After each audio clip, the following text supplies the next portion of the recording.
A day of my life as a katawang in Dubai. Ayan, hello mga person. Ayan, nagpe-prito na naman si Inday. So, ang lulutuin natin, guess what? Okay guys, nag-i-English na basta.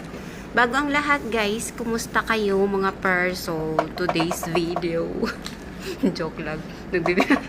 Wala talaga magawa si guys sa buhay. So, ito ngayon guys, nagpo-post na naman ako. Our third day of my vlog. Ayan. Hindi siya third day. So, third day na walang tapol sa buhay. So, 3 araw na ako hindi nakakapoy ngayon. So, medyo panggandang-gandang buhay natin. Nagbi-video ako guys. So, ito na nga mga person. Magluluto tayo ngayon ng matchbus fish. So, matchbus fish. So, matchbus yan. Siya Arabic. Pero hindi ko siya ma-explain. Parang lang, biryani, ganun. Basta ganun, basta matchbus. Yun na yun. Huwag nyo na, hindi ko na siya i-explain guys. Hindi ko siya i-explain. So, ayun na nga. So, ito na nga, nagprito na ako at nilagay ko na yung mantika. Nilagyan ko yun ng onion. So, medyo kingkoy na naman tayo ngayon dahil ang haba ng video ko, guys. Ang hirap talaga ng self-vlogger ka. So, ikaw lang maggawa ng mga sarili mong paraan para maka-film ka. Ayan. Dahil filmmaker tayo. Joke. Hindi naman siya joke sa char. So, na natin to. I-prioritize na natin mag-vlog tayo para naman, sana naman meron tayong viewers na walang walang escape ng ads. Ayan, huwag nyo naman skip ang ads guys. Support naman for me. Nagmamakawa si Inday. Ito na nga, nagawa ako ng matchbus mga person. Nag-prepare ako ng mga spices dyan. So, medyo kingkoy tayo para mabilisan natin matapos ito. Dahil mahirap talaga maging vlogger. Hindi, joke lang. So, ito na nga, ang aking gagawin ay, yun na nga, sinabi ko na, paulit-ulit na lang tayo. Para matapos natin tong mga kaganapan natin. So, medyo bibilisan natin tong mga kwento natin na walang kabuluhan or may kabuluhan naman para sa inyo. So, mga nanonood sa akin dyan, marami pa akong spices na i-prepare. So, hindi po ako nag-prepare na bago na ano lang to, impromptu, ayan. Ang tawag nito impromptu. So, makikita nyo kung anong mga ginagawa ko, kaganapan sa aking pagluluto, sa paglilinis. Syempre, napaka-simple lang yan, pero maraming spices na ilalagay ko. Syempre, parang magiging masarap ang aking luto. Makikita nyo kung paano. I-zoom in natin para makita nyo kung ano yung mga ilalagay ko. Syempre, meron tayong mga pa-green chili dyan, capsicum, meron tayong mga dyan. Hindi pala siya mas-zoom in, guys. Habang nagsasalita ako, hindi ko pala siya masuzoom in. So, later ko nila siya i-zoom in, guys. Pagtapos na ako magluto.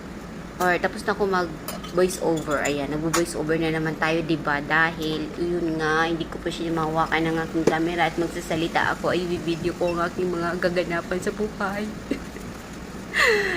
Ito na nga, marami akong mga spices nilagan. Actually, guys, i-explain ko sa mga gustong malaman kung paano ko ginawa yung matchbus na isda. Ang isda po na ginamit ko ay isang barilison, ang tawag sa atin. Pero ang tawag nila dito is blackfish. Hindi ko na-explain kung ano, baka mamali ako pag-pronounce ng tawag nila dun sa blackfish na isda. Blackfish ang tawag nila dito, pero ang tawag dun sa atin is barilison, tulingan, parang ganoon. Yung stripe na malaking isda guys, na pwede nating ituna, yun ang isdang ginamit ko. So mamaya makikita nyo kung anong isda na nilagay ko. Napaka-simple lang ang luto ko, pero napakahirap po yan siya. Ayan, nilagyan ko siya ng tamarind guys, nilagyan ko rin siya ng nilagay ko dyan is yung mga parsley, coriander, yung kusbara, coriander, yes, parang ganun. Hindi pala parsley, baklunis pala yung parsley, sorry naman, di ka manis Inday, kasi pare-pare kasi ng mga so naghuhugas-hugas muna tayo while nating pa-saute natin doon, saute, lulutuin natin ng mga ingredients na nasa loob ng kaldero. Nilagay ko pala doon ay isang yung tawag nun, atsara. mango achar. Ayan, mango achar. Nilagyan ko siya ng mango achar. Tsaka nilagyan ko ng konting gatas, yung rainbow milk. Kasi diba parang maging masarap talagang luto ko, day. Ganyan po ako magluluto para solid talaga. So, nilagyan ko ng maraming spices, curcum, coriander, red chili powder, cumin, hill. Basta yun na yun. Tapos na yun ko ng kamatis. Yun, napay na nilagay ko is kamatis. So, magkikingkit tayo. Sana ba si Inday? Wala po ako kasi naghahanap po ako ng ibang ingredients para dyan sa akin nilutuin. Nilagyan ko siya ng, lumi. Ano yung lumi? Sa Arabic is lumi is lemon dry. Sa English, lumi is, sa Arabic is lemon dry po sa Ngayon. O, diba? Biglang lumapit sa camera. Ayan. Ngayon po kapasaway si Inday. So, ayan, niluloy ko na lahat ng mga ingredients, mga person. So, sana maintindihan nyo ang aking marites mo na tayo mga person while naghihintay pa yung kumukulo ng mga pagluluto natin. Syempre, hindi nawawala ang marites ni Inday.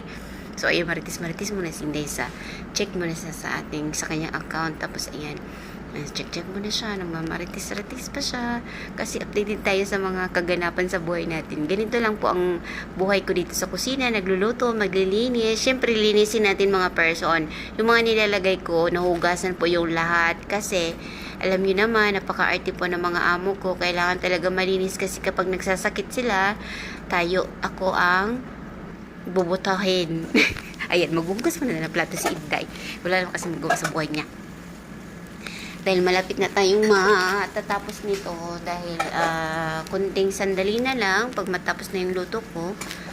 Hindi ko pa pala nilagay yung rice, guys. Habang hindi pa siya kumukulo, nilagyan ko siya. Naghuhugas muna ako para sabay po matapos ang aking trabaho dito sa ating today's video. Maghuhugas tayo. Tapos pagtapos na magluto, tapos na maghuhugas, upo po na si Inday.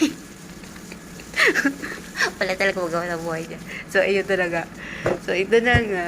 Kung matapos na yan, i-check na natin yan sandali yung mga nilulutuin natin. Siyempre, ayusin natin paghuhugas natin naman. Kasi maglinis tayo, nagtatrabaho tayo dito sa Dubai. Katabang tayo, di ba? Ayan, mahal naman ang sweldo. Sayang naman ang sweldo ng amo natin. Tapos, unti-unti prepare ako ng coffee and tea for my today's video for my amo. Siyempre, ang tate ko, gigising na yun mga person. Ayan, magkikwento tayo, mag-update tayo kung anong kaganapan. Siyempre, wag tayo yan, nilagay ko na ang rice para sa aking matchgoose. Nilagay talaga yung rice, guys.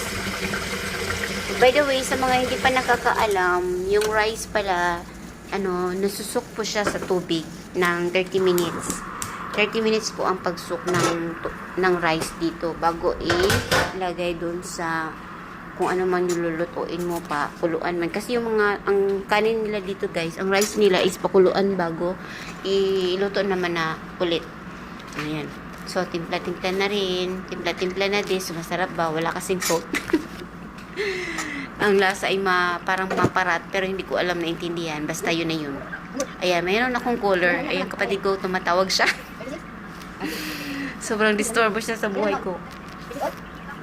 Ayan, i-flex lang naman natin ang ating iPhone watch. Yung iPhone watch, guys, kung akala nyo binili, hindi ko namin yan binili. Binigay lang po sa amin dahil hindi po natin kayang bumili ng iPhone watch. Mahal na mahal po kami ng mga amo namin nito. Lahat binibilihan kami. Ayan, galit na po si Inday. Galit na po ako niyan. Ayan, tapos sawa talaga ng outfit ng live ni Inday. Kasi po nagalit na po ako sa kapatid yan kasi tumatawag po siya habang nagluluto ako. Nahanap na po ng pagkain ng alaga niya kung kakain na daw. Sobrang apurado. So marites muna, laro muna tayo. Wala po ako sa pupo. Tapos na po ako nag-live mga person. Wala tayong update sa live natin sa pupo. Dahil wala akong gana mag-live dahil 1 hour na lang ang pupo ko. Malas-malas na po tayo. Wala na po tayong panalo-panalo.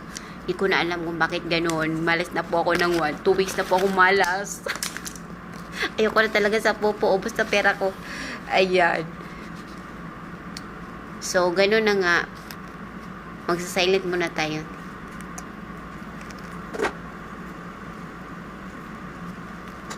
papakita ko sa inyo kung paano ko ilagay ang, ayan, yan yung matchbox guys.